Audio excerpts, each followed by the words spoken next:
들어와 주셔서 감사합니다. 안녕하십니까? 두드림의 김종환입니다. 만나서 반갑습니다.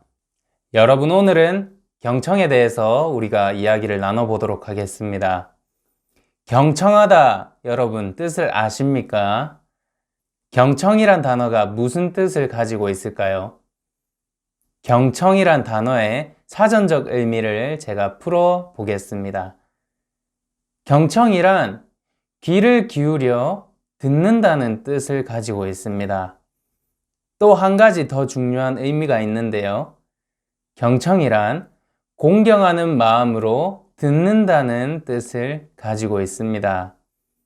귀를 기울여서 상대방의 말을 듣고 또 귀를 기울여서 상대방의 말을 들을 때 공경하는 마음으로 혹은 존경하는 마음, 존중하는 마음으로 듣는 것이 경청입니다.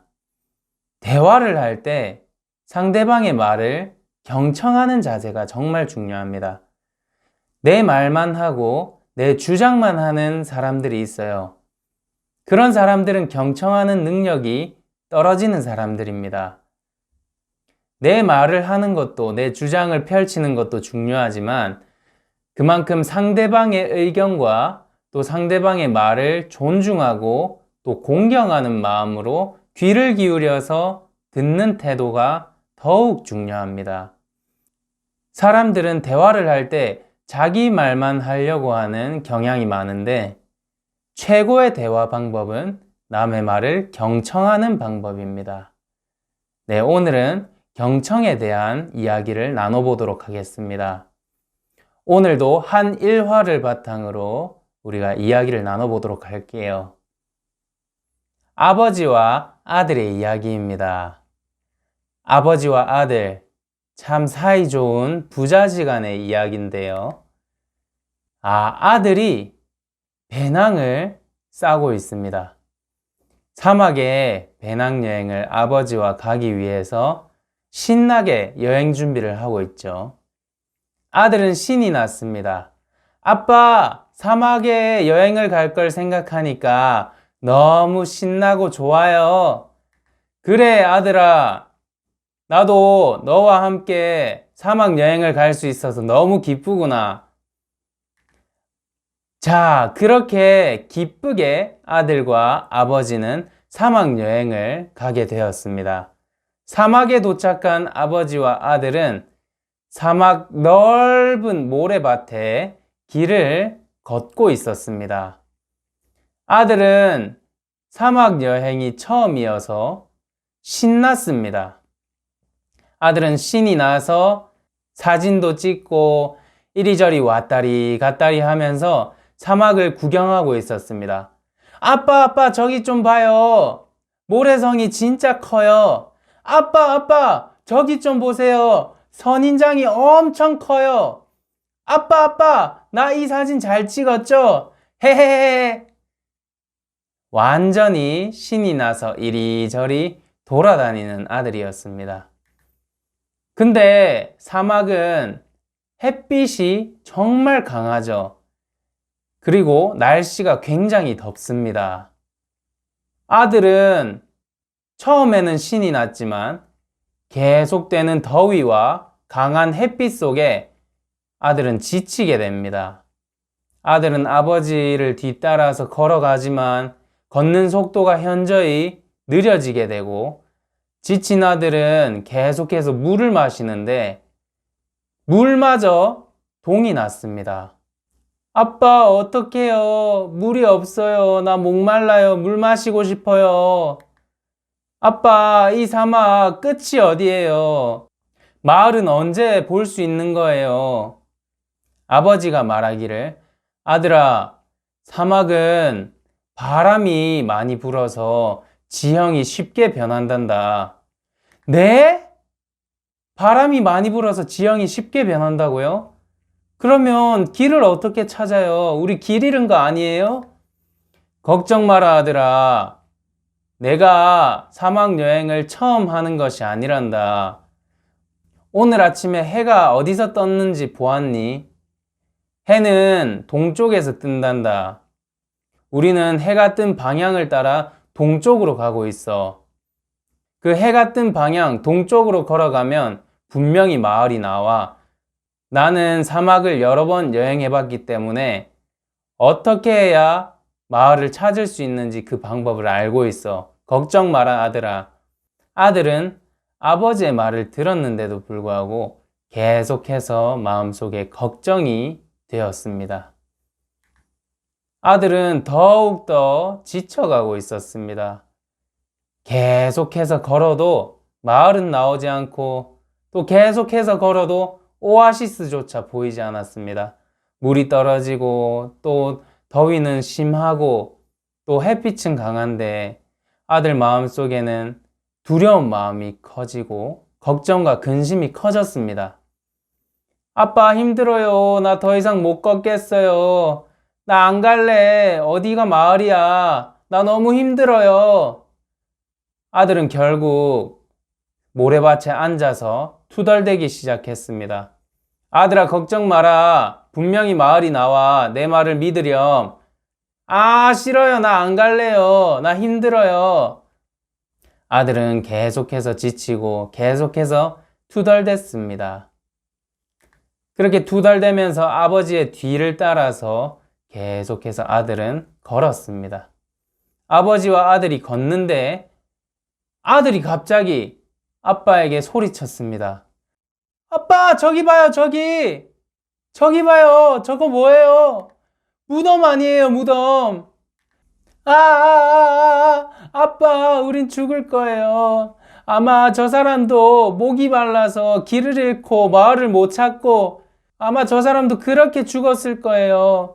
우리도 물도 없고 지금 마을도 못 찾고 길을 잃을 게 뻔한데 우리도 죽을 거예요. 우리가 죽으면 엄마랑 동생은 어떡해요? 아들아, 우리 살았다. 걱정 마. 우리 정말 살 수 있어. 네? 어떻게 살아요? 우리가 살았다고요? 저 무덤을 보세요. 저 무덤이 안 보이세요? 사람이 죽어서 무덤이 있잖아요. 그래, 무덤은 사람이 죽어서 무덤이 만들어져. 근데 그 죽은 사람이 혼자 돌을 쌓아서 무덤을 만들고 들어갔겠니? 무덤은 죽은 사람이 만들 수 없어. 살아있는 사람이 그 죽은 사람을 발견하고 무덤을 만들어준 거야. 이 인근에 마을이 있기 때문에 사람이 있고 이 무덤이 있다는 것은 마을이 가까웠다는 증거야. 아들아, 우리는 이제 살았어. 우리 이제 마을 가까이 왔어. 아버지는 희망을 말했습니다. 아들은 그 아버지의 말을 듣고 두려운 마음에서, 걱정하는, 근심하는 마음에서 희망을 발견할 수 있었습니다. 아들은 아버지의 말을 듣고 걱정과 근심과 두려움으로 가득 찬 마음이 벗어지고 희망을 발견하고 그 아들의 마음은 희망으로 가득 차게 되었습니다. 아빠, 우리 진짜 살았네요. 맞아요. 아버지 말대로 무덤은 죽은 사람이 혼자 들어갈 수가 없죠. 무덤은 죽은 사람을 발견한 누군가가 무덤을 만들어 준 거예요. 맞아요, 아빠. 무덤이 있다는 증거는 우리가 마을 가까이 왔다는 증거네요. 와, 우리 살았네요, 아빠. 조금만 더 가면 마을이 있을 거예요. 아들은 아버지의 말을 듣고 기뻐할 수 있었습니다. 얼마 지나지 않아 조금만 걸어가니까 정말 아버지와 아들이 마을을 찾고 마을에 도착할 수 있었습니다. 마을에 도착한 아들은 신이 나서 또 이리저리 마을을 구경하고 시원한 물을 받아서 물을 꿀꺽꿀꺽 원샷 할 수 있었습니다. 아들은 마음에 절망이 가득하고 두려움이 가득하고 걱정과 근심이 가득했습니다. 그러나 아버지 마음속에 희망이 있었기 때문에 그 아버지 마음속에 있는 희망이 아들에게 전달이 됐을 때 정말 아들도 기뻐할 수 있고 절망 속에서 벗어나서 희망으로 마음이 가득 찰 수 있었습니다. 여러분, 우리가 상대방의 말을 듣는 것이 가장 중요합니다. 말을 들을 때 공경하고 존중하는 마음으로 듣는 것도 가장 중요하죠. 상대방의 말에는 마음이 담겨 있습니다. 상대방이 말하는 것을 마음으로 받아들였을 때 상대방의 마음에 있는 희망이 내 희망이 될 수 있고, 상대방의 마음에 있는 감사가 내 감사가 될 수 있고, 상대방의 마음에 있는 지혜가 내 지혜가 될 수 있습니다.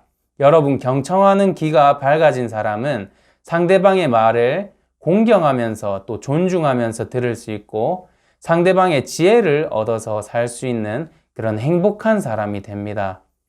아들이 아버지의 말을 들었을 때 절망 속에서 희망으로 마음이 변할 수 있었고, 아버지의 지혜를 얻을 수 있었을 때 아들이 마음에서 기뻐하고 행복할 수 있었던 겁니다. 여러분들도 상대방의 말을 경청할 수 있는 사람, 또 상대방의 마음에 있는 지혜와 기쁨과 감사를 내 마음에 적용해서 받아들일 수 있는 사람이 되어 행복한 삶을 사는 여러분이 되시길 바랍니다.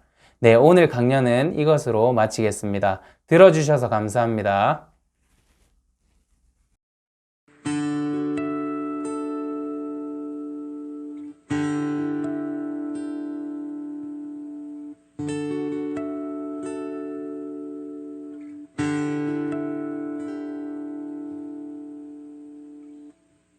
아버지와 아들은 길을 걸었네.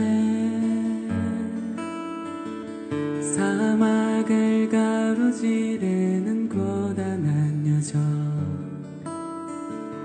목이 말라오고